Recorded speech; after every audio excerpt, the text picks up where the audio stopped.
Welcome to Whiskey and Wonder. All right. Hello, guys. I am terrible about all the stuff I have to do right before recording. I keep forgetting to take on the YouTube video. I keep forgetting to take this starting screen down until like halfway through the intro. Oops. Because I have to like rush and hit record on one screen and record on another screen, and it overwhelms my brain. It's too much thinking for Tyler. All right. So I'm Tyler, as Megan just said. Yeah, I'm Megan, That's as he Megan. just said. All right. Now, I got something I need to get straight out there. I want to address this first thing.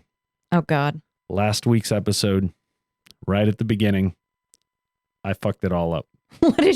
What happened? I so confident was like, this is episode 18. Yeah, it was not episode 18. It was episode 19. I got several text messages. I am confident this week, guys, 150%, and I'm about to double check one more time, that this is episode 20.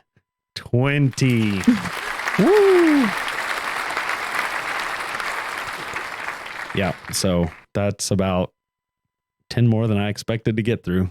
Really? No, not really. All right. We're going all the way. We are. It's a struggle sometimes with scheduling, though. It is, but I believe in us. I believe in this podcast. I do too. I'm thrilled to be here and doing it. Yeah, me too. It's Fun yes. on the bun, Yes, exactly. to quote Bender from Futurama. It's gonna be fun on the bun. All right, so we got a couple of announcements today. We're gonna try to keep it pretty quick. The website is coming along. Yes, it's almost done. I would say it's done-ish. Like 75-80% done. Maybe like 66% done. 69%. 69%. 69% done. Yeah, All right. that's what I'm gonna settle on. All right, 69%, guys. We've got the meat done. Yeah. The potatoes are cooking, and we still got to start the vegetables Okay. and pour drinks. But it's working. We're gonna The have drinks always are forced. first. Yeah, drinks are flowing. I have not had anything to drink today, but I still can't talk. I That's normal. I have, if you've been following me on Instagram, but that was earlier today, so I'm sober again. Sober as a judge. Had a little bit of the Woodinville earlier while I smoked a barbecue or a pork butt and made barbecue out of it. Pulled pork for you people that are not in the South. It was quite delicious. Oh, it was good. Yeah, that was my dinner. Mine too, surprisingly. So in addition to the website, we have stickers. They are here. We still have some.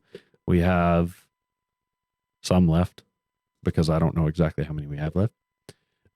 We are excited to announce that we have found where we're going to get our glasses from, and we are basically ready to hit the button on purchasing glasses. Yep. And these will be whiskey tumblers with our logo etched. We're thinking we're going to charge $7 a glass. Around $7. Yep. But we do want your guys' input. Feel free to let us know. Send us an email. Yeah. Hit us up on social media. Tell us, hey, I would pay this much for a glass. Or I want, maybe we could do like a buy 2 for 12. Something. Or buy 4 for what's 7 times 4, 20, 25 or something like that. But we're basically ready to hit the button on that. So if you're interested, shoot us an email. Let us know. I am. In addition to, I got a WD-40, this stupid thing. In addition to that, our Flaviar is coming around again. It is. It should be here in a few weeks. We're not going to give any spoilers on what that is, but we just wanted to put that in everybody's ear as well. And Flaviar, if you're listening, we are excited. We are very excited. And, the podcast is single and looking to mingle with advertisers. So come on, Flaviar, play ball. Yeah, help us. So help us help you. Yes, help us get people through this tough time, these tough COVID times. Alcohol always helps. So You can find us all. Like I said, we're Whiskey and Wonder. If you're on YouTube, you can see all the stuff. If you're not on YouTube, you can find where you can all our social medias and whatnot in the Show notes along down with at the bottom. yes. We also have the hotline for the folks if you have a drinking problem. That's down in the bottom as well. Yep. As I mentioned, email us whiskeyandwonder@gmail.com. You find us on Instagram at Whiskey Podcast and Twitter at Whiskey and One Day because they're dumb. And yes, I'm gonna say that forever. Okay. Because they're dumb. All right. And on that note, I think we're gonna just hop right into it today. Yeah, I'm ready. I'm right. excited for this one. Well, let's get on it.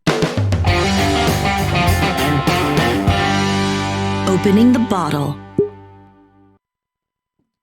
All right. So today we are drinking Maker's Mark 46. This was a request from friend John. So thank you, friend John, for this request. Tyler went out yesterday and decided that we were going to do this one today. So I'm looking forward to trying it. I know it's one of your favorites. So maybe it'll be one of ours too. We're going to find out. I don't know if y'all heard that, but I got a hell of a pop off of it just Yeah, now. you did. It was very pretty. Maker's Mark began with one family's quest to create a bourbon they enjoyed drinking and sharing with friends. That's hardly revolutionary today, but in 1953, it changed an industry. So Maker's Mark has definitely been around for a hot minute. He forgot to pour my finger. I literally poured myself a finger and put the cap back on. I was like, well, I'm done here. Fuck you, Megan. You don't get any. All right. What were you saying? Maker's Mark was founded when? 1953. So it's been in the game a long time as far as American whiskeys. Yeah, that's good. Making sure I'm not going to drink too much. So this is directly from Maker's Mark website on their Maker's Mark 46. The first bourbon in our wood finishing series, Maker's Mark 46, was created by Bill Samuels Jr. to amplify the flavors he loves in Maker's Mark. The innovative wood stave finishing process starts with fully matured Maker's Mark at cask strength. We then insert 10 seared virgin French oak stabs into the barrel and finish it for 9 weeks in our limestone cellar. The result is Maker's Mark 46. Bolder and more complex, but without the bitterness typical of longer aged whiskeys. So I just looked up what a French stave is. And this is a very interesting looking contraption here. It's a whiskey barrel, and it appears to have some sort of something to hold these wooden planks up inside of it. So it seems like it's something that's aging, like almost like wood aging from the inside with the actual liquid inside the barrel. Oh, that's interesting. But ironically, the picture that came up is Maker's 46. So I guess they really do it. I would hope so. Yeah, this is really cool looking. Huh. All right. Interesting. All right. So as you were talking, I smelled it. It smells really bold, in my opinion. It smells good. It definitely has a lot of like bourbon smell to it. So it's really caramely, really oaky. So I'm getting a lot of wood and sweetness and that traditional whiskey burn when I smell it. What do you think of it? I haven't smelt it yet. I was just curious, apart from the whiff I got when I opened it. I'm curious, what did you mean by bold necessarily? Like it smells strong. Okay, like burn your nose hairs? Yeah. Okay, that's how I took it. I just wanted to make sure I was taking it correctly. Yes, it smells strong. I don't get near as much burn your nose hairs, but I definitely get some earthy. It's very woody. Yeah, and I guess that makes sense after seeing the picture of the staves with extra wood inside the inside the cask.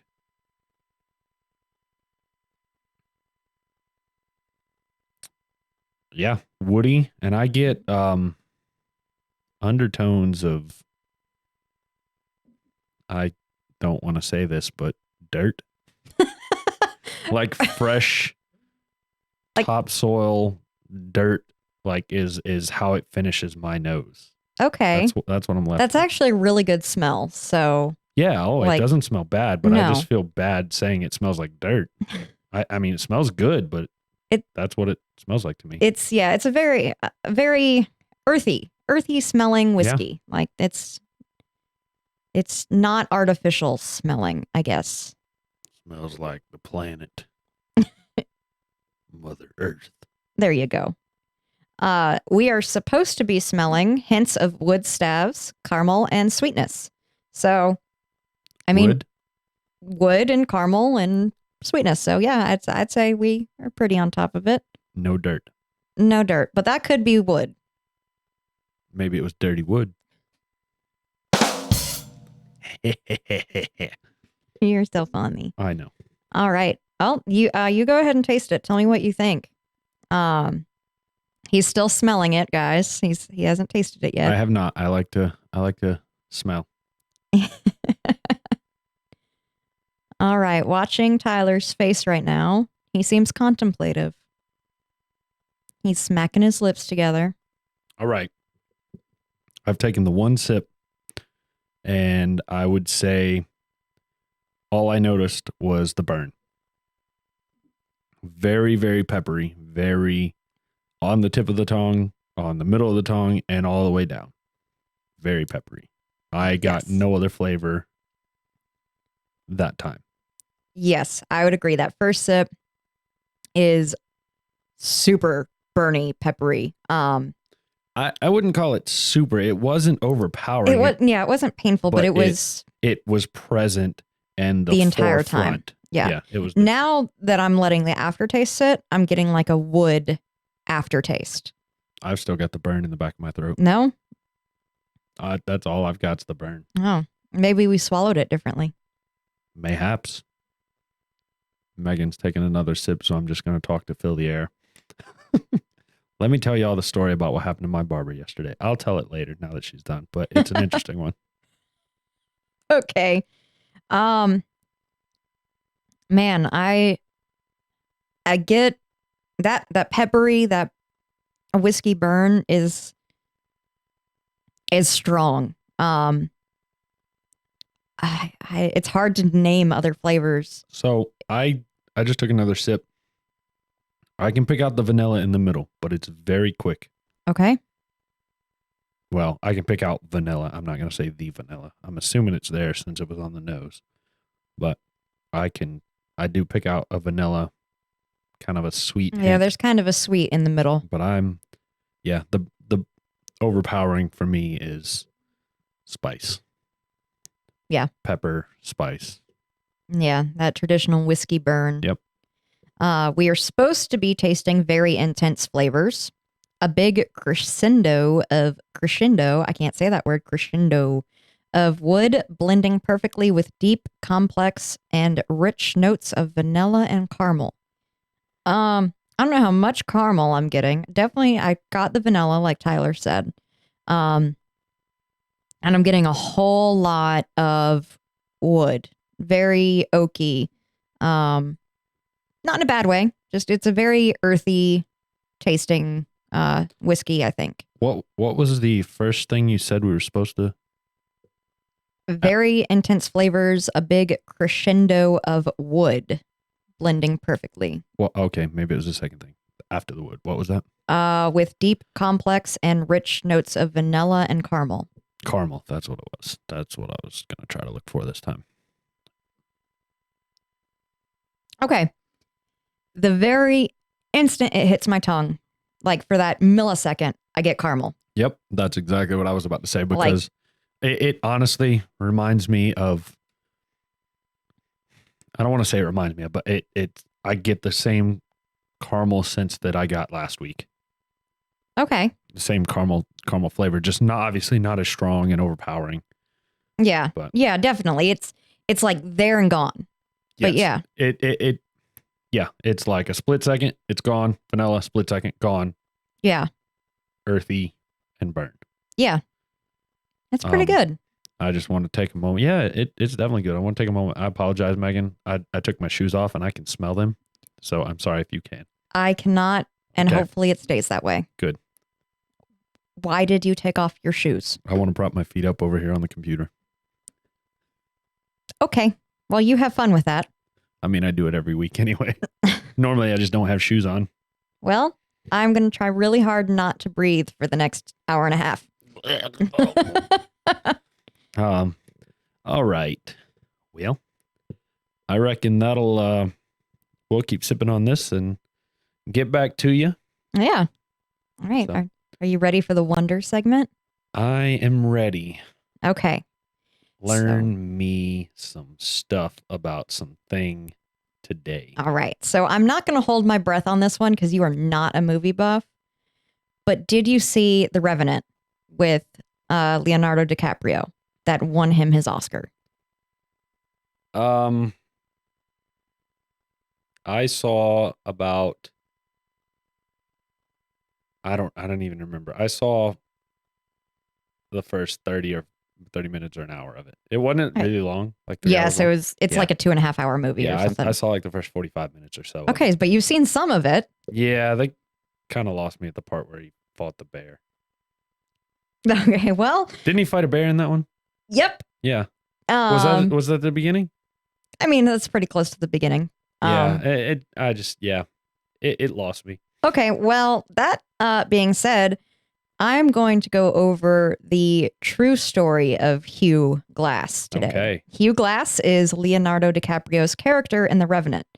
And Hugh Glass is way crazier than the movie made him out to be. Like, they think they took some stuff out because it just wouldn't make sense in a movie. It was too Hollywood for Hollywood. Exactly. So Hugh Glass is an American frontiersman and fur trapper. Almost nothing is known about his background. Because of the legends surrounding Glass, a lot of his history can't be proven by historians. So I'm going to tell you what we think best happened, what we really think is probably his actual legacy. But again, there's lots of different sources. All of his history comes from like hearsay, like, oh, I talked to Hugh Glass's second cousin in the damn tavern the other day and this happened. I like how you put on a country voice for that, by the way. Oh, you liked that? That was nice. Yeah. All right. I try. So Glass was born in 1783 in Pennsylvania, and he spent his early life as a sailor. In fact, by 30, he was a ship captain. But in 1819, off the coast near modern-day Texas in the Gulf of Mexico, his ship was attacked and captured by pirates. Bloody pirates. I wish I had that as a sound. I don't think Disney would let us have that as a sound. No, they wouldn't. The pirate captain offered Glass two choices: join his crew or be murdered and tossed into the sea. Easy choice. Yep. Number two. No. Number one. Hugh Glass joined the pirates and spent a year doing debaucherous pirate things, raping, pillaging, that fun stuff. Well, you said doing fun pirate things. I was like, yeah, it's not that bad. And then you said raping. Well, maybe. I mean, real pirates were not that wonderful people, except Blackbeard was pretty darn cool. Yes, the gentleman pirate. Yes. For reference, you guys should go check out that episode. I think it was episode. That episode. It's Edward Teach, if anyone is looking it up. Edward Teach. Yes. I will find out exactly which episode that was. Okay. It was episode 9. Episode 9. Check out episode 9 if you want to learn more about the gentleman pirate. Yep. I misread that. I thought it was 19. I was like, no way. 19 was last week. That's why I was like, no way. No way in hell it was 19. All right. Well, I'm just going to give up on that. Then I reread it. all right. So he was forced, supposedly, into doing all this pirate stuff, but eventually he and another captive pirate were able to jump overboard while they were near a coast, and they were able to swim to shore near modern-day Galveston. And the two deserters decided that they would head north to St. Louis, Missouri. Listen to episode 1 about the Olympic marathon that happened in St. Louis. Man, we got all kind of callbacks today. I know, we do. So 1,000 miles into their journey, they were captured by a group of Pawnee Native Americans. This particular branch of This particular branch of the tribe often made human sacrifices, usually young girls, to the god of the morning star.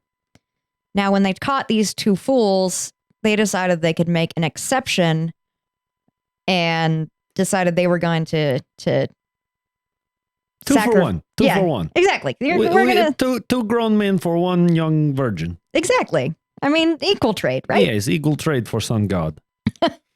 Morning star god. Morning star. Sun, it's Same thing.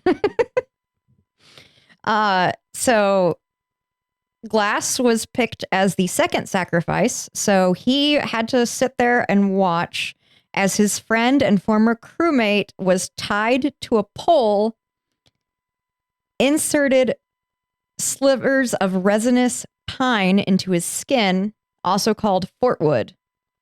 Now, Fatwood. No, wow, my handwriting is bad. Resinous pine is called fatwood. That is the correct thing I was supposed to say. I don't care what it called. I'm going to nope right on out of that situation. All right, well, I'm going to tell you a little bit more about what it was. Oh, no. Because when I was reading it, I had no idea. So I had to go on a different tangent and look up what in the hell resinous pine is and why they're sticking it in his skin.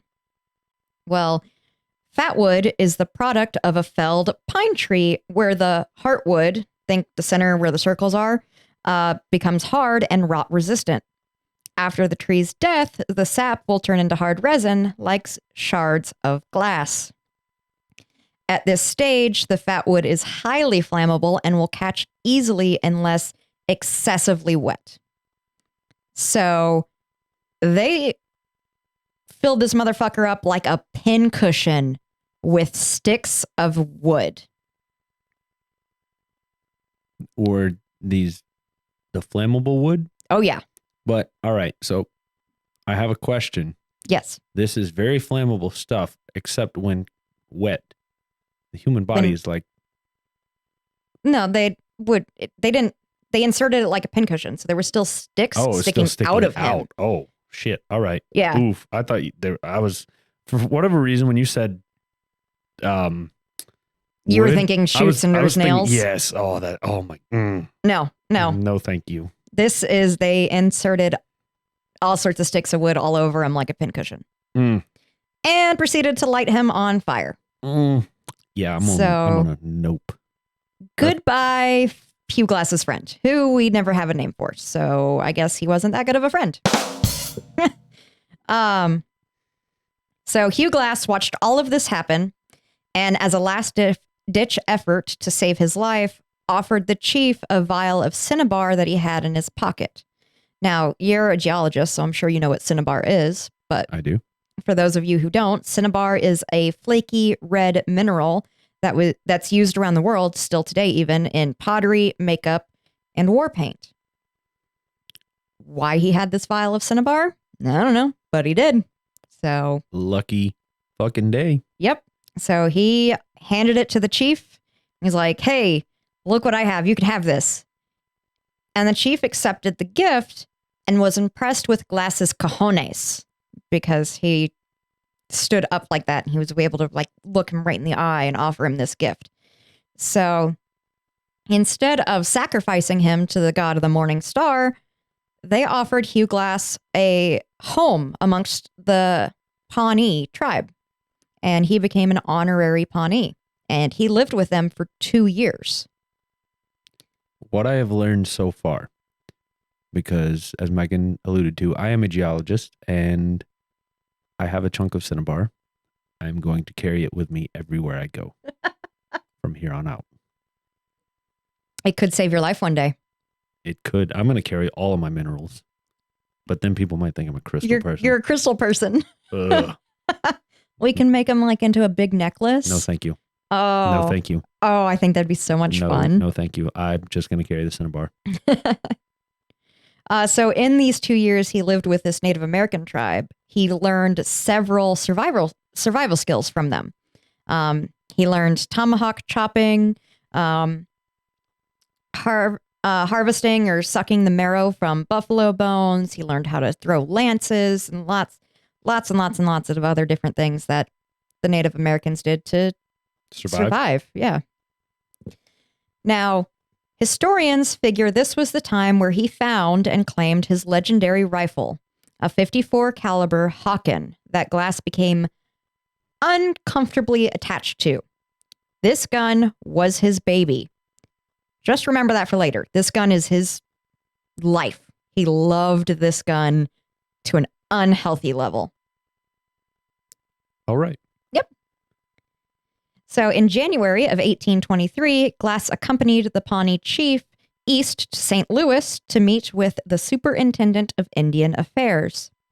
When the chief went back to his tribe, Hugh Glass chose to stay in the city.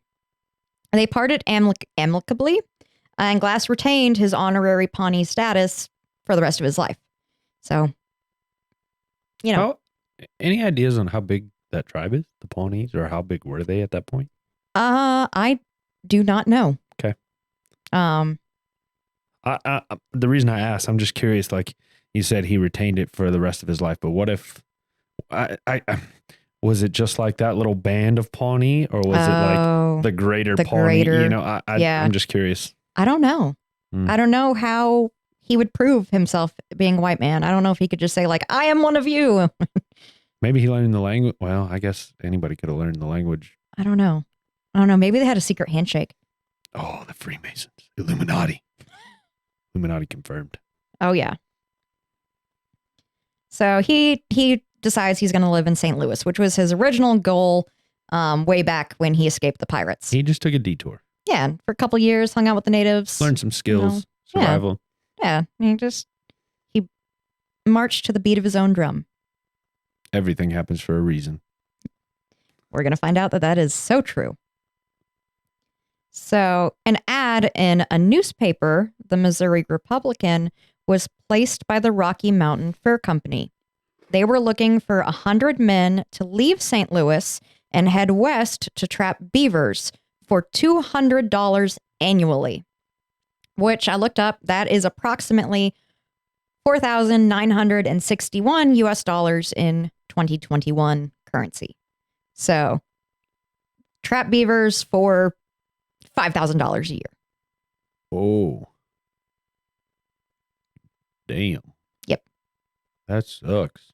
Well, we'll see. Apparently that was a good deal. So this piqued Hugh Glass's interest, and he decided he wanted to join the company. Mid-19th century fur trapping was dangerous work and hard labor. It was not a job for the meek. Trappers were typically loud and profane, with a penchant for violence. The party set out on the Missouri River in March, led by General William Ashley. 4 men died within the first few days. 1 fell overboard and was claimed by the river. 3 exploded into pieces when someone lit a pipe too close to explosives. So don't have an open flame near things that go boom. Bad things happen. I think we learned that a little bit to have another throwback in the 1906 San Francisco earthquakes. Hey! I almost said another podcast that we each listened to. I've said it on here once before. In the 1906 San Francisco earthquake episode. Yes.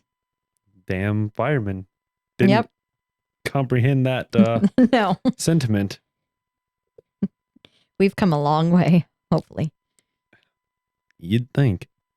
So, other than the 4 men dying there in the initial takeoff, things were pretty calm until General Ashley went ashore to make a trade with the Arikara tribe, also known as the Rees.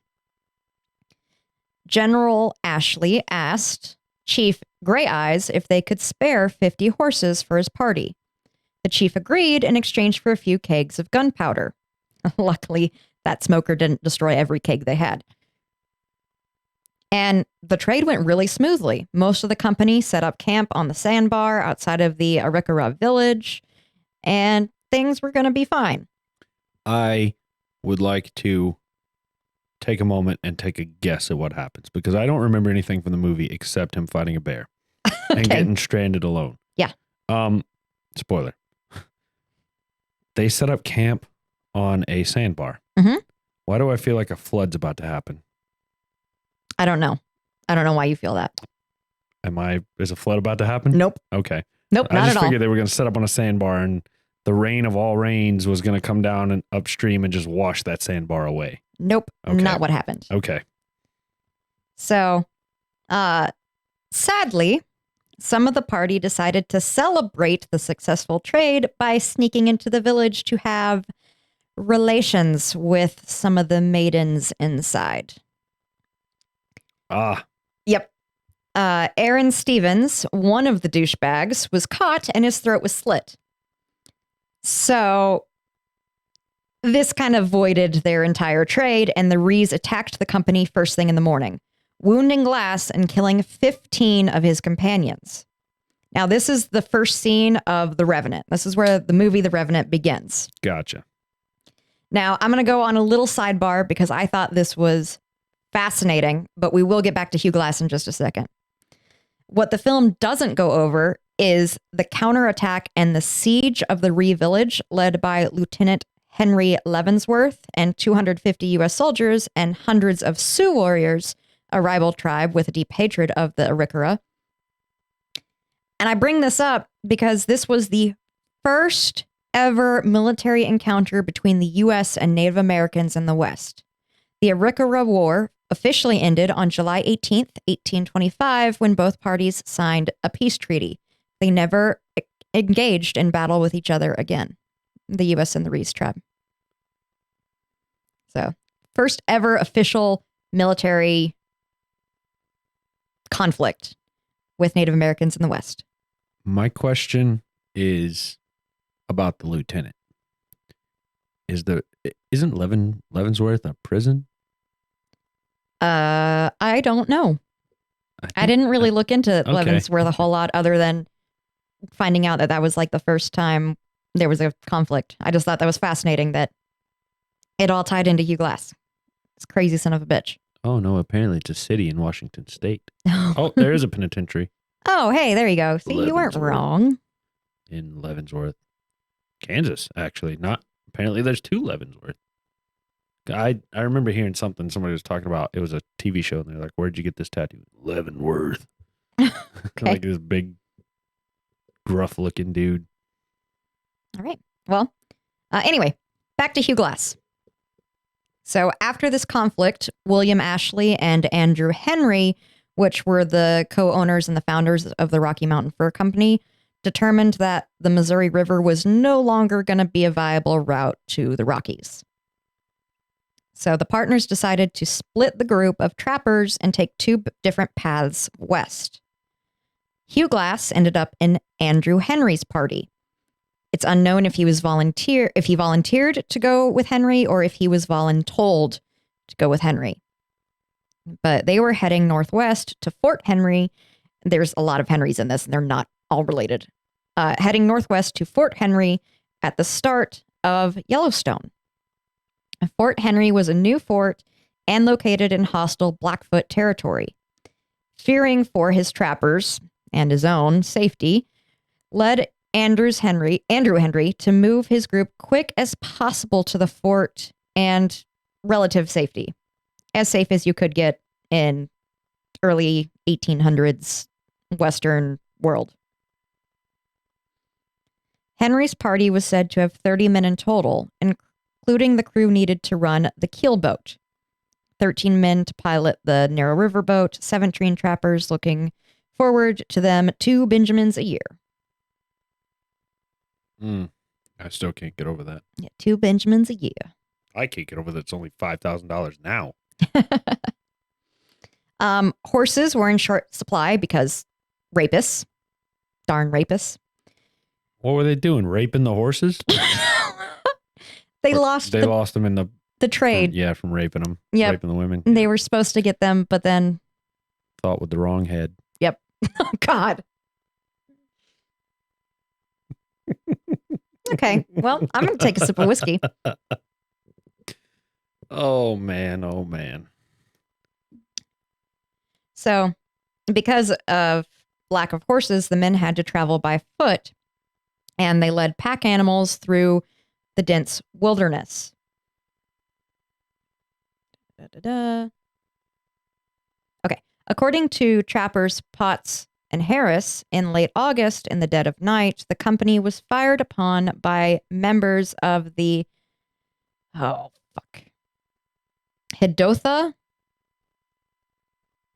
All right. I even wrote in my notes, blame Merriam-Webster if I'm saying any of this shit wrong. I used Merriam-Webster to look up the pronunciation of all the Native American tribe names for this episode, and I still don't know if it's right. So trappers Potts and Harris said that in the dead of night, the company was fired upon by the Hidotha tribe. Now, this was strange because they were not a member of the Blackfoot Confederation and were known to be incredibly friendly. In fact, this is the only recorded incident of hostility towards the white man in the entire tribe's history. Potts and Harris said the attack resulted in 2 men wounded and 2 dead. Now, I'm not saying they were liars, But they wasn't telling the truth. but it's a little sus that this was like a super friendly tribe that never had any issues with anyone. And then just one night they attacked. I don't think that's the way the world works. So. Yeah, I tend to not believe in coincidences like that. Yeah. In early September of 1823, Henry and his remaining 15 trappers were in the Grand River Valley. Hugh Glass was quite a bit ahead, as his role of hired hunter required him to search for game. So he's searching for game, he has to be far ahead because everyone else is going to cause the game to run away. That's when he stumbles upon 2 bear cubs in the forest. And Mama Bear was right there. Seeing Glass as a threat to her babies, the grizzly bear began a vicious attack on the man. The 3-inch claws obliterated Glass's body, rending his flesh to shreds and tossing chunks of meat across the brush. Hearing Glass's screams, several party members sprinted ahead to his aid.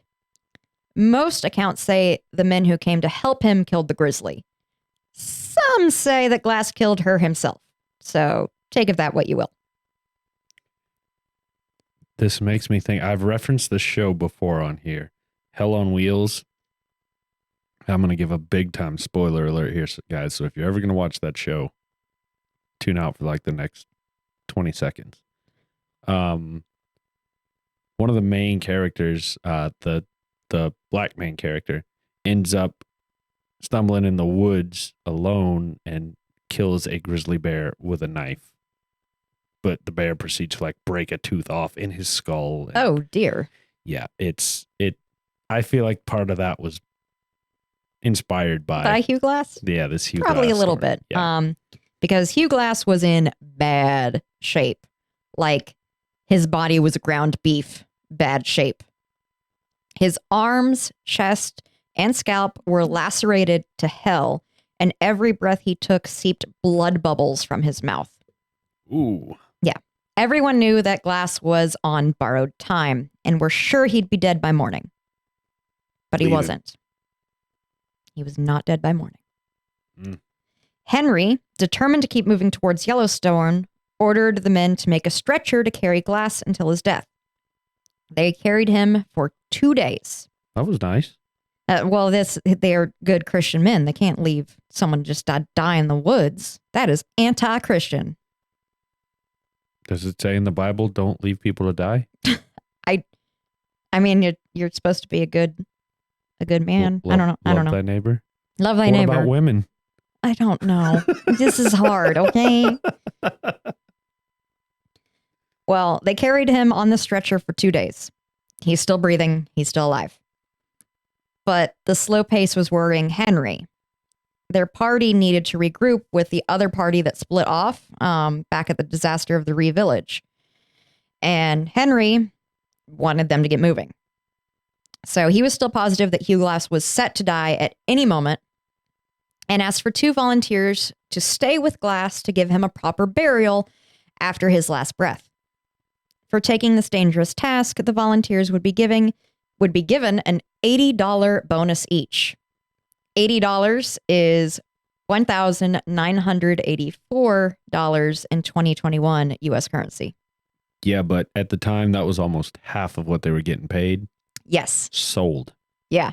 You telling me all I got to do is wait and watch this guy die and dig a hole and then come find y'all? Well, it was very hard for them to get any volunteers. No one wanted to stay. Really? Yeah. So this is around the time where all of the fear of Native Americans is being pressured, and they're in the middle of the woods. I forgot they were in hostile native territory. Yep. Mm. And so everyone was like, oh, Make it a I don't know. hundo 60. Yeah. I actually found some sources that said they offered $400 each to the men who stayed behind. I couldn't find any site that actually verified that, because that is 2 years' salary. So I'm not going to say that they were offered that much money. I'm going to stick with my 80. I know you don't know this, but I'm interested if they were paid upfront or if they would have had to collect after the fact.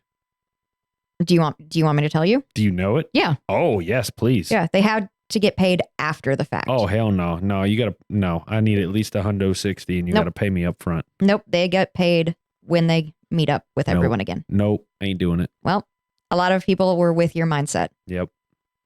Show me the money. So this allowed him to set the pace that he desired while also fulfilling his Christian duty to care for the men of his company. So eventually there were 2 men that agreed to stay behind.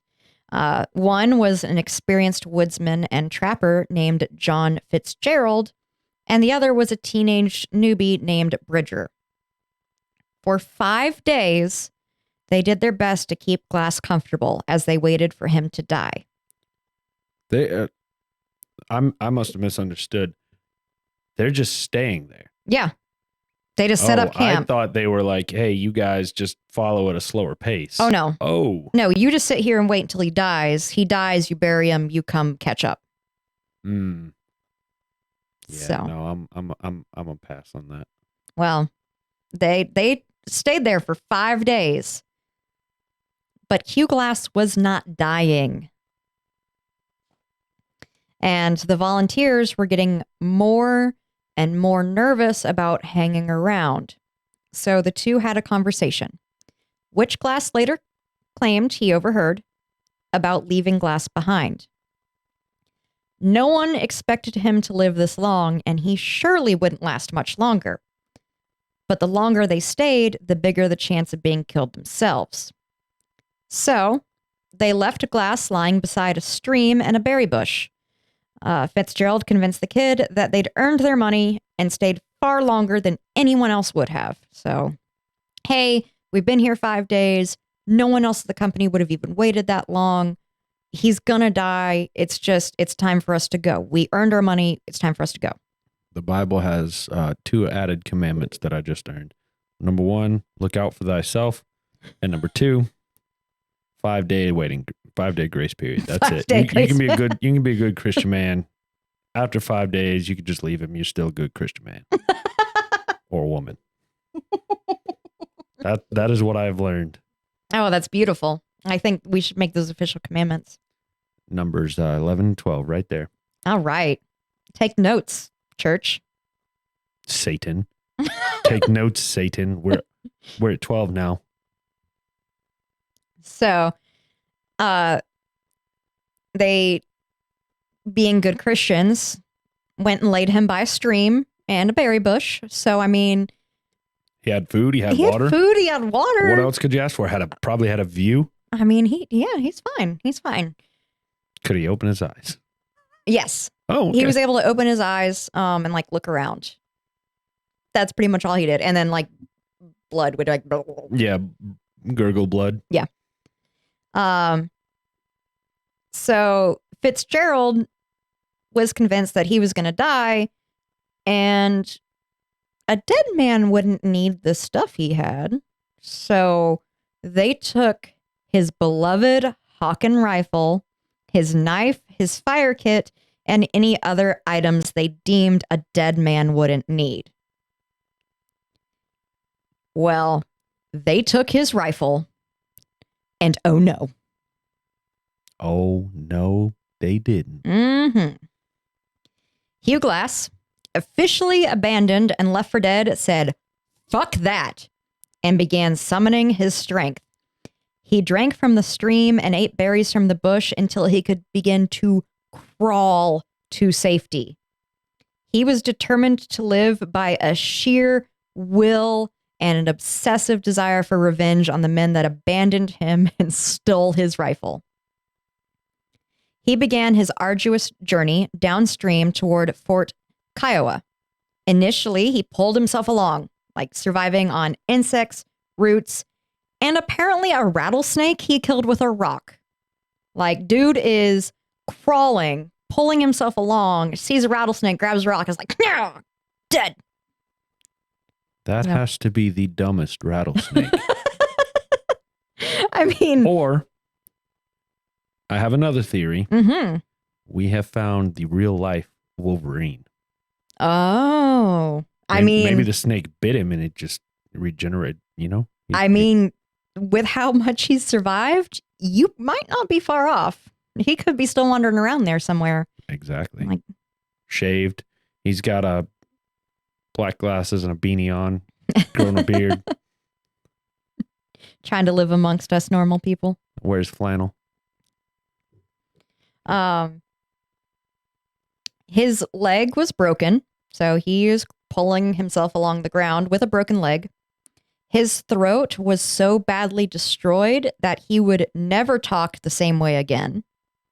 His wounds were open and festering.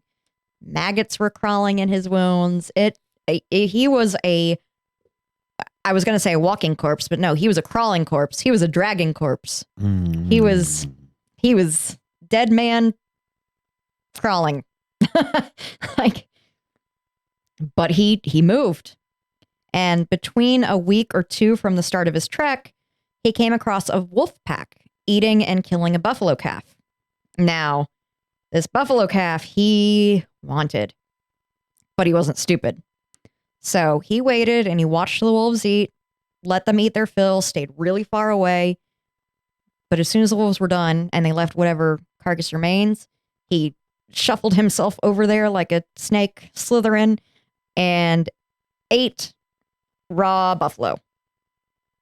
So delicious. But eating that raw buffalo really helped him gather his strength back. Yes. Meat. Nourishment. This is why people shouldn't be vegetarians. We're not going to talk about you. You know I'm right. No. Anyway, I can gather halfway to Fort Kiowa. From what I can gather, halfway to Fort Kiowa, he ran into a tribe of friendly Native Americans. The exact tribe he ran into is highly debated. I saw people say it was Sioux. I saw people say it was the Arikara again. We don't know. He ran into a friendly tribe. Were the Sioux friendly? Yeah. I thought they were one of the most deadly. The Sioux worked with us a lot. And who was one of the most dead? Oh, the Apaches. Never mind. I'm done. I'm ignorant when it comes to Native American history. None of them were really that dangerous. White men are just stupid. I mean, I'm not disagreeing with you. So this friendly tribe cleaned his wounds, fed him, and many accounts tell of them sewing bear skin onto his wounds as a bandage of sorts to keep It sounds like a maggots good and idea. shit away. Yeah. So Hugh Glass is just a walking Wolverine. Again, I'm gonna give a spoiler for that show, guys. So tune out for 20 seconds. Yeah, that sounds a lot like what happened to Elam Ferguson in the show. He was discovered by a group of Indians and taken in, and Native Americans. tomato, and you say, and he was healed and essentially taken in as part of the tribe. Yeah. Yep. Sounds like they got a lot of inspiration from Hugh Glass for this show. Oh yeah. So, but again, all of this is hearsay. This is Hugh Glass one day in a bar, getting drunk, telling his story. So I can't tell you how much of everything I just said is true, other than the fact that he was for sure attacked by a bear. He was for sure abandoned. He did for sure survive somehow. Either way, whether he had help or merely suffered through alone, he successfully made it to his destination. Some 250 miles and 6 weeks from where he started. He made it to Fort Kiowa. Imagine being the dude, like, at the gate of Fort Kiowa, watching this son of a bitch, like, stumble in with a broken leg that's, like, all wonky, and he has bear skin, like, stitched to him, and his throat is, like, hanging open, and I would be scared shitless. That is a zombie. I would have hoped they did something about the throat hanging open. Well, and I'm just picturing a zombie stumbling towards this fort. So it took him a while, but eventually he was fully recovered. He never talked right again, but I mean, his throat was eviscerated, so whatever. He was fully recovered and seething for vengeance and his rifle. He began the task of tracking Bridger and Fitzgerald.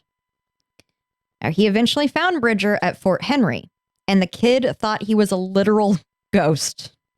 So this was the ghost of Christmas past come to fuck him up. Sounds like it. Yeah. But he wasn't a ghost. He was alive. And instead of killing him, Glass forgave him because Bridger had been just a kid and he was manipulated by Fitzgerald. And Glass said he was awake for Fitzgerald talking to him. So he basically put the fear of God into Bridger. Like, you better be a better man from here on out or I'll come find you. And more importantly, you better tell me where the fuck Fitzgerald is. Yeah, I need my rifle. And he began his search to find John Fitzgerald. John Fitzgerald was a lot harder to find. So it took him another very long trek. Eventually, he arrived in Fort Atkinson in 1824, and he confirmed that Fitzgerald was there by an army captain named Bennett Riley. Bennett Riley knew that Fitzgerald was there because Fitzgerald had enlisted in the army. Now, killing a soldier was a severe crime, and Bennett Riley informed Glass, because Glass was like open about his plan. He's like, I'm going to find that son of a bitch. I'm going to kill him for him leaving me. And Bennett was like, whoa, whoa, whoa. I get where you're coming from. I do. But if you do that, you're going to die too. So, is it worth it? But Bennett Riley was moved by Glass's story, and he offered to go to Fitzgerald and retrieve his beloved rifle for him. And so Hugh Glass was reunited with his baby, the 54 caliber Hawken rifle he'd traveled with for years. Another popular ending to the tale has Glass find Fitzgerald and forgive him as he did Bridger, but no ending can truly be verified. The legendary Hugh Glass died in 1833, 10 years after a grizzly bear should have killed him. But he loved that gun. That reminds me of, damn, I just lost it. It was a TV show or something where it was something similar. Somebody wanted, oh man, I can't believe that just escaped my mind. You'll think of it. I will. It'll come back to me. Yeah. So I'm very skeptical of these one person, one witness stories.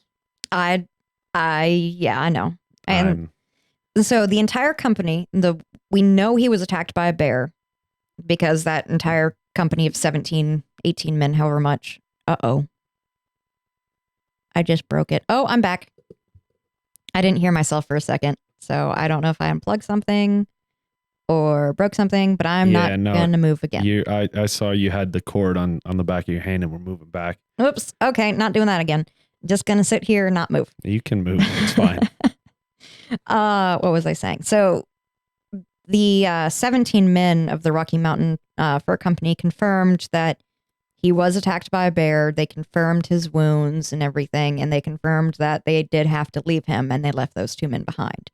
So the grizzly bear part of the story, I'm going to say is true, no matter how much else was faked. He survived a grizzly attack somehow, some way. Now, in the movie The Revenant, Hugh Glass goes and gets revenge on these 2 men because these 2 men killed his son. Spoiler alert. Oops. Anyway.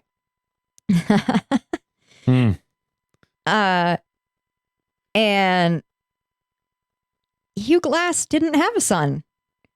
But Hollywood didn't think it would be realistic for a man to go so ballistic over losing a rifle. So they included a son, so he had a little bit better of a reason to get so mad at them. I don't think anyone in Hollywood besides Keanu Reeves and, well, Joe Rogan's not in Hollywood anymore, owns the firearm. So I can't see them understanding that.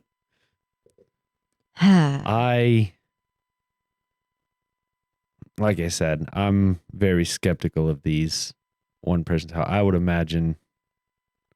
would guess he probably got picked up by a friendly native tribe and healed, and it just took him a while to heal. It's like the lone survivor story. Yeah. You know, it's like, I think of it as like the Jack Sparrow. Yeah. Sea turtles. You know, like yeah. In actuality, somebody just came along. He was in the right place at the right time. Yeah. You know? And that's not a fun story. It's not a fun story. I'm not going to go by that. I'm going to go by what I said. All right. Fair enough. I'm going to continue to be the realist. I will be the dreamer of our group, and we will survive together. I will drink to that. Mm-hmm. And I think on that note,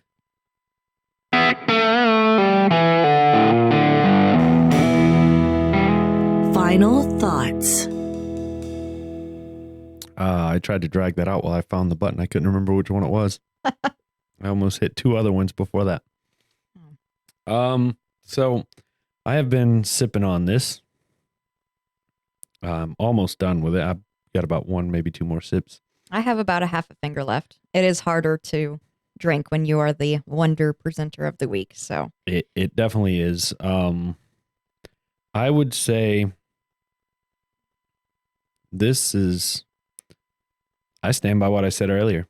It's overpoweringly, the burn is a little overpowering. It overpowers everything else. The caramel and vanilla are there for just the second, and then I'm not getting any woody flavor at all. No, the burn is overpowering. It's lingering with me. I would say for this whiskey, if I was going to reach for it, it would be with an ice ball. I was going to say, I really want to try this one with an ice ball and see how much the burn goes away. Yep. How many more flavors come out of it. And I'll tell you another thing is I would like to try the like metal ice cubes. The ones The that, whiskey stones. the whiskey stones that don't dilute it, or are No. the glasses are The Everest the glasses. Everest glasses. That we should be getting in April. Yeah, Yeah. those I'm excited for those. I'm really excited for those too. If you don't know, and this is a shout out to the Everest Glasses company, they were on Kickstarter last year, 2020, and they are a whiskey glass that has a glass to scale model of Mount Everest in the middle that you stick in your freezer, and it'll chill your whiskey in 30 seconds without ever diluting it. And me and Tyler ordered a couple of those, so they should be here in April, and we'll let you know what we think of them. Absolutely. Yeah. Also, I got whiskey stones from my mom for Christmas. Oh, Merry Christmas. Yeah, so I can bring those over sometime, and we can see what they're like. Maybe we could do a comparison and contrast with An ice ball a versus ball versus stone. stones. Yeah. Yeah, not a 'Cause bad idea. I've actually been thinking about getting a set myself. But yeah, that's where I stand on this. The spiciness, the burn on it is overpowering everything else. I hate to agree with you because I really wanted to like this one more than I was, because I really like the bottle and I really like friend John, and I know he loves this whiskey. But I'm just kind of stuck with the burn. I get the split second of sweetness that's almost so gone so fast I don't even want to mention it. And then there's a whole lot of burn, and there is a nice aftertaste. I get a wood aftertaste. Like, it sits like wood sitting on the back of my tongue, which I like. But the burn is strong, and it's definitely one I want to try with an ice ball to see maybe if that will take away some of that burn and make it a little bit smoother to drink. But right now, just drinking it neat, I'm gonna say this is only a 4 for me. I'm gonna go a little higher and say it's a 5. Okay. Neat. Friend John, feel free, shoot us an email. I'm curious as to how you drink it. Yeah. Do you drink it neat? Do you mix it? Do you have it with ice? Are we just pussies? Let us know. Yeah, we're yeah. Let us know. I'm curious on what you do. But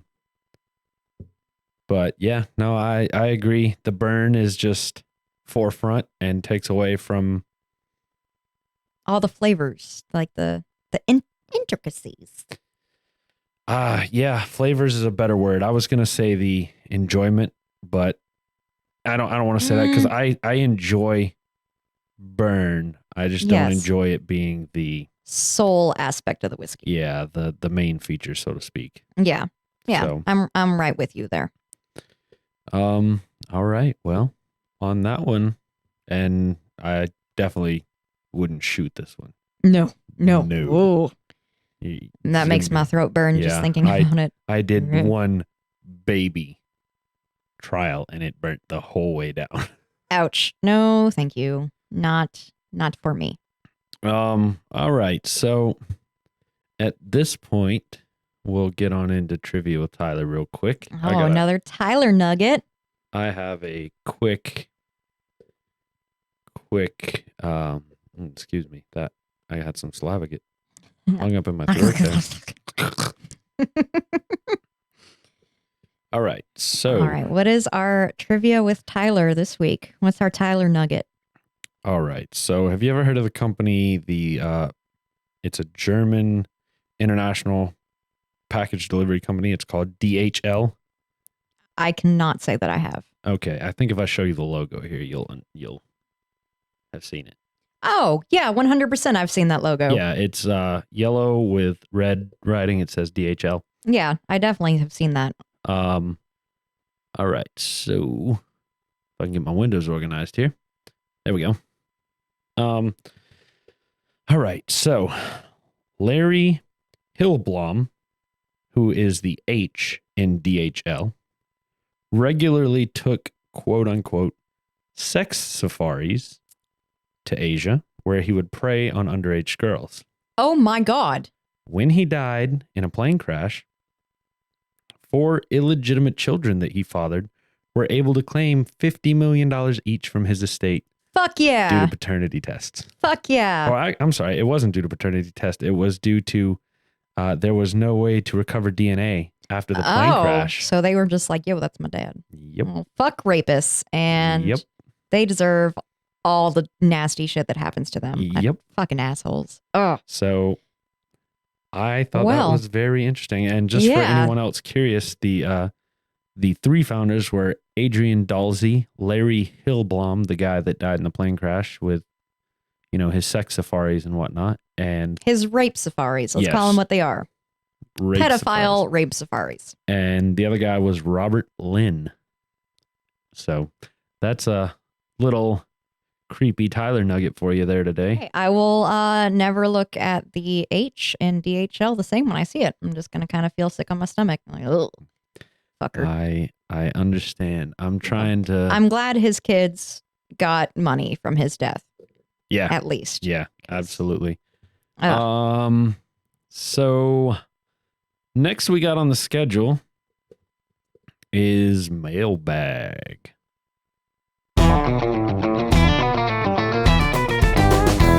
Mail time. Sorry, you guys saw me playing air drums there along with the little Adorb. yeah. So this week, Megan, why don't you handle this one? Oh, because I didn't have the email pulled up, so I thought you were going to do it. Okay, I'll handle it. Okay, yeah. We- Taylor, do it. We got an email as per usual. Thank you for sending us an email. One email. Please, for the love of God, send us more. Please, please, please, please, please. It pretty much short, sweet, to the point. It was from Megan's dad. Hi, Dad. I never got my damn sticker. So we will get you a sticker in the mail. Yes. She will get you a sticker in the mail. I will. I am the world's best procrastinator. Dad, you grew up with me. You know this. So eventually you're going to get a sticker. I promise. I'm going to send it this week. I'm going to say I'm going to send it this week. I'm going to go to FedEx and get it sent. That's FedEx, just throw it in a letter. I have to send him something else too. Okay. Fair enough. Yeah. So. All right. Well, I guess on that note, guys. Oh, I need to send my mom and my sister stickers too. Whoops. She's fired. Yeah, I guess on that note, it's going to be a relatively short episode. We don't have too much else to talk about today. I was going to tell my barber story. Yes. I want to hear this. Okay. So I I'm going for promotion at work tomorrow. I'll just put that out there. And so I have an interview. Good luck. Thank you. I appreciate it. If you've been watching us on YouTube, I looked like a damn woolly booger. And if you're not from the South and don't know what a woolly booger is, just watch our previous episodes on YouTube. And He looked like a mountain man. I think lumberjack physique is what I coined it. No, I was beyond that. I feel like I'm at lumberjack physique now. I feel like woolly booger is like I haven't touched my beard or my hair for 2 or 3 months. Yeah, okay, I'll agree with that. And that's about where it was. And so anyway, I proceeded to make a long story short, my regular barber right before COVID started, as in the day before COVID shut down all the barbershops in North Carolina, quit cutting hair.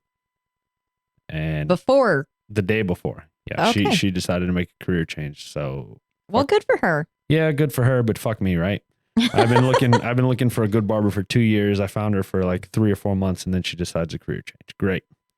So I'm back on the hunt for a good barber, and so I reached out. I booked an appointment yesterday with my barber prior to her, with that shop. Different barber. Apparently, this shop has a lot of turnover, and so I go into the barber shop, and there was a dude cutting hair and a lady cutting hair. And I had my appointment with the lady. And so I'm sitting there. She's finishing up somebody. The dude's finishing up somebody. I'm on my phone waiting. And I see the male barber go into the bathroom. Okay. Everybody got to pee, take a dump sometimes, whatever you got to do at work. Everybody poops. Yep. And girls fart. Don't let them lie to you. They No. do. I've heard it. Lies. Anyway, he goes in the bathroom. I get called into the chair. I'm having the lady do my hair, do my beard, and she's halfway done with my haircut. She hasn't touched the beard yet, but halfway done. It's been a solid 15 minutes, and the dude comes out of the bathroom. His next client's already sitting in the chair waiting, and the dude, I wasn't paying that much attention until I heard the client in the other chair say, "Are you all right, man? You sure you're okay? You're not." Yeah. And I started like listening at that point and watching. And then I noticed my barber was watching. She's watching what's going on. And so like my haircut's only supposed to take 30 to 45 minutes. And it ended up taking like an hour and a half. Oh, you big baby. I'm not complaining about the time I had nothing to do, but I'm just saying that's how much she was watching. And so we start watching, and this dude's like even getting the skin of this guy with the clippers. Like it's Jesus. You can tell like the guy getting his haircut he keeps clipping him and pinching him, making him in pain. Oh my God. And the dude's just like, oh man, he just wasn't there. And so my barber goes to me and she's like, it's a small place, so everybody can hear everybody. She just kind of mumbles, "You know what's going on?" And I just kind of looked at her like, can I say this? And I was like, yeah, I think so. And she goes, okay, well, if I stop cutting, I'm just watching. All right, I got you. Do what you got to do. So the rest of the haircut goes by for me and the other dude. And he proceeds, the guy is like, "Are you having a stroke? Or are you doing something?" The guy that's in his chair, he's like, and I think he was just being polite. I think he knew what was going on too. This dude had gone in the bathroom. I don't know what he did. And it obviously wasn't weed. But I don't know if he went and shot up heroin or if he did some shit. pills. I was thinking he was really sick. No, he went in there and did some kind of drug. Oh, and like that went a different direction than what I thought. I thought he was like food poisoned or something. No, he was legitimately, he kept saying he had a migraine behind his left eye. And he got better as the cut went on. So I guess that initial high was a hell of a high and he just slowly was coming down from it. But okay, I don't know what he was on. And I asked her when I went up to pay, I was like, was he feeling bad before he went in the bathroom? Because he was in the bathroom for like 15 minutes. And she's like, no, he went in there and he's high as a kite right now. Oh, I don't know what he's on. no. And she's like, I'm not comfortable working here with this. And she's like, I'm so sorry you had to do it. I'm like, lady, you got to deal with this all day. The high turnover rate makes sense now. I can see that. I've never seen either one of those barbers there before. Wow. Granted, I haven't been there in almost a year, but wow. Yeah. So I'm hoping that guy gets fired. Yeah. He was talking about I hope he gets help and gets fired. Yeah, he was talking about having a kid and oh no.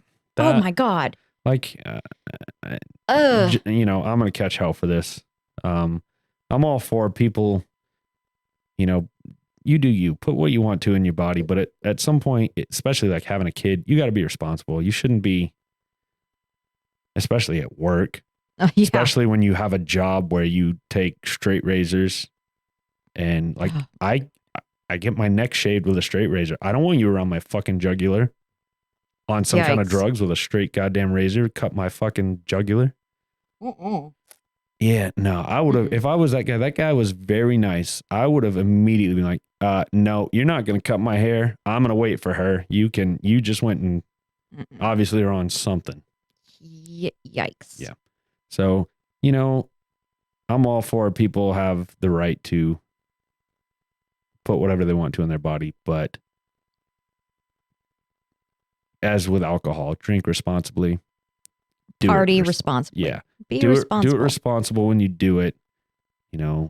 Everything in moderation. Moderation, and I'm not advocating for drug use by any means, but yeah, just do it responsibly and don't endanger other people. Yeah, I'm with you. That was I can't believe that guy sat through that haircut. I can't either. Wow. that went totally different direction than I was expecting. I thought he was like going to shit his pants or something funny was going to happen. No. Oh no. I really genuinely felt bad for the lady and she told me she had texted the owner and that he was on the way. Otherwise I would have been like, hey, you want me to just kind of hang around? And Yeah. because if there was nobody in there, it was just them two. Oh my God. That is effing terrifying. Yeah. So. Well, I am not going to let our episode end on that note. So I'm going to talk a little bit about my hairdresser. All right. Those of you guys who are on YouTube can see my hair looks like trash. I have not gotten my hair done since it's now been over a year. I got it done last January. And for those of you guys, once we get our website up, you'll see our About Me page. I typically have my hair dyed wild colors. I'm one of those people like green, pink, purple, blue. I am not a natural brown hair, blonde hair person. Like the most normal my hair has ever looked was red. You do you, boo-boo, but I think your hair looks fabulous right now. Oh, thank you. I just want to let you know that. Oh, so nice. Don't care. Gonna dye it. All right. I don't know, Allie, if you listen to our podcast, I believe you've liked it. If you do listen to it, I miss you and I love you. And I really want to come back, but at this point, it's like I'm now more stubborn about not going to the barber because I said I wasn't going to go until I could go without COVID being an issue. And so now it's been over a year and I'm kind of regretting that decision, but I've gone so long, like I can't see myself not doing it. So normally my hair is a pixie cut and wild colors. Right now it's mousy brown and long, and I'm not a fan. I will admit this is the longest I've ever seen Megan's hair. It's in the very strange. 3 years. Yeah. That I've known you now. Yeah, it's very weird having my hair this long. It falls on my face all the time. It's not quite long enough for me to pull it back yet. It is driving me nuts. Nuts. Well, like I said, you do what makes you happy. That's all we can do. I think you and I balance each other out on the podcast. Oh yeah, 100%. You are over here and I'm over here. I think on a lot of things. I think it makes for a good show, and I hope you guys agree with that. Yeah, me too. And I like showing that there can be differences of opinions and still be best friends. Absolutely. I think that's really important because, I mean, Tyler's my bro. She's my sis. No, we just got real sweet there for a little bit. Oh, I didn't get a chance to say it earlier, but when you're talking about being a hard ass or a hard head for not going to the thing, I wish I had like a donkey sound just to play. Hee-haw, hee-haw. There you go. Let me mark that real quick. Oh, did I clip? No. Oh no. I know what that's for. For you guys on YouTube, you won't get it, but anybody that listens to the very end of the actual podcast, I haven't figured out how to put it into the YouTube stuff yet, but okay. Anybody that listens to the podcast to the very, very end, you shall get it. Yeah, spoiler alerts, by the way. You probably should listen to the very, very end of every episode. Like the very end. But anyway, on that note, we are Whiskey and Wonder. We are. And we will see you guys next week. Absolutely. So don't drink and drive. My glass is empty, but I'm going to do it anyway. Yep, same. Cheers.